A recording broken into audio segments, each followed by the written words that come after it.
Hey, what's going on, guys? I think I got the perfect song for those of you that are new to guitar, especially R&B guitar. So this time around, I want to go over Dance Tonight by Lucy Pearl. And that first chord we're going to play is going to be a C sharp major 7. So how I'm doing that, I'm taking my index finger, I'm barring from that A string down on that 4th fret. Middle finger is going to be on that 5th fret of your G. Your ring finger is going to be on the 6th fret of your D, and your pinky on the 6th fret of your B. And this is something extra that I'm adding in. You can too, or you could play it straight. What I'm doing is hammer on that B with my pinky. This is without the pinky. Not quite what we want, but that's what we want. That's what we strive for. Another thing you can do, you can start picking up after you play the chord, starting on that high E and just going up.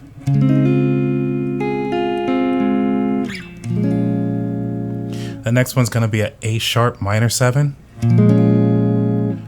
barring on that 1st fret from the A string down, middle finger on the 2nd fret of your B, and your ring finger is going to be on that 3rd fret of the D.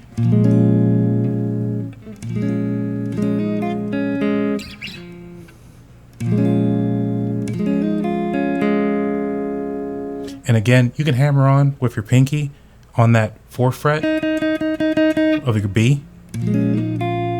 What I'm doing there is I'm picking down as I hammer on that 4th fret, and I pick back up on that high E. And I'm going back up, picking back up. Next chord is going to be an F minor 7. This one's probably the easiest out of all of them.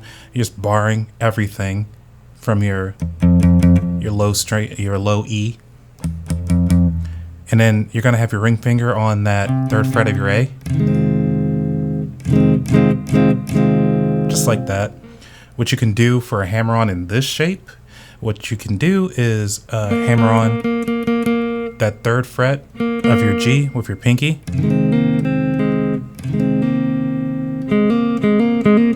That's the sound you want to look for or listen for. You're not going to look for a sound.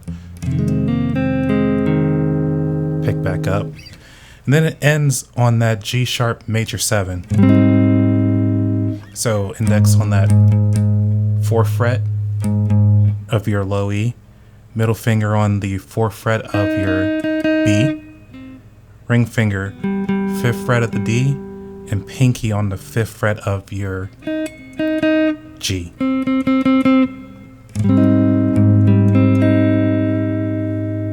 So all together it's going to go like this.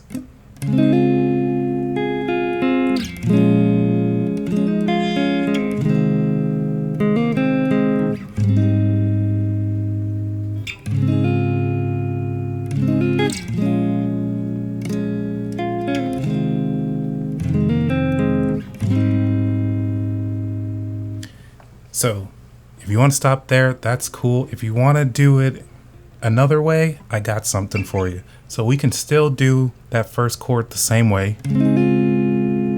but rather than going towards the headstock, what we can do is actually start coming down towards the body or up towards the body.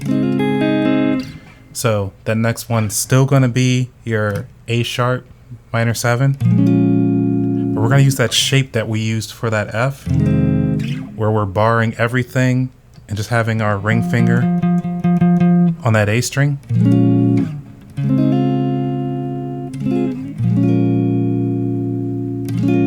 That next one is still going to be the same chord, still going to be an F minor 7, but we're using that shape that we were using before for your A sharp minor. So barring A string down, middle finger on that 9th fret of the B, ring finger on the 10th fret of your D. And you can still use those same hammer-on techniques. And I'm ending that G sharp major 7 back on the 4th fret. So all together it's going to go like this.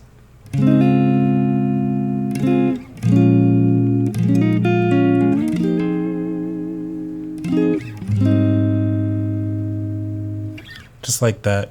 And for this one, when I'm doing the F minor 7 down here on that 8th fret for the root, what I like to do is I start with just the bar, and then I hammer on the other notes for that chord.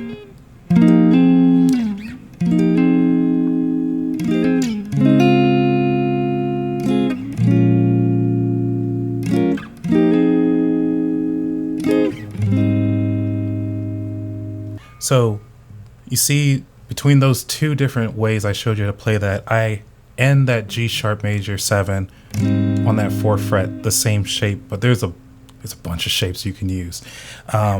So on top of that, you can do it that way.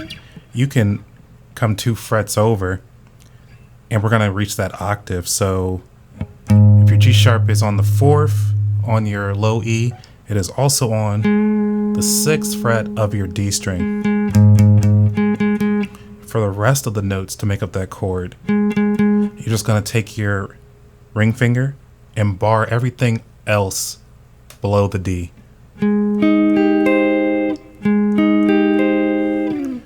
So you can end there too, instead of coming here. So you can do this.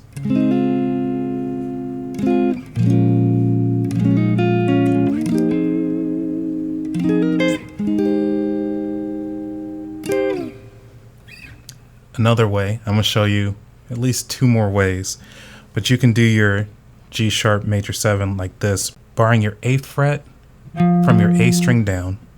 Ring finger is going to be on the D string, 10th fret, pinky on the 11th fret of your A. It's another way. Last way, and you're familiar with this shape because it's the same shape we started with up here. You can come down to your 11th fret, do that same shape.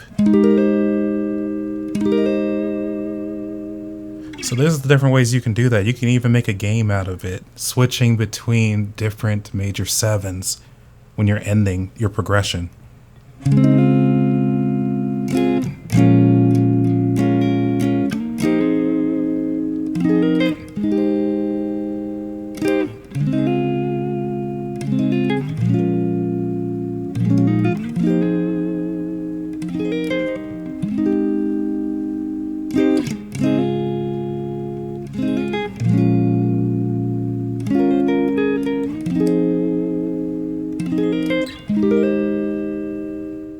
So that's it. We got another one in the books. I've shown you how to play the song, and I've also showed you at least 4 or 5 ways to do that major 7 at the end of the progression before you start it over again.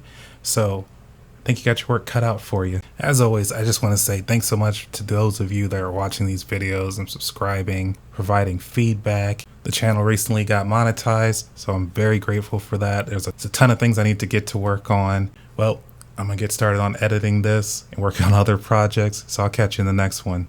Take it easy, guys.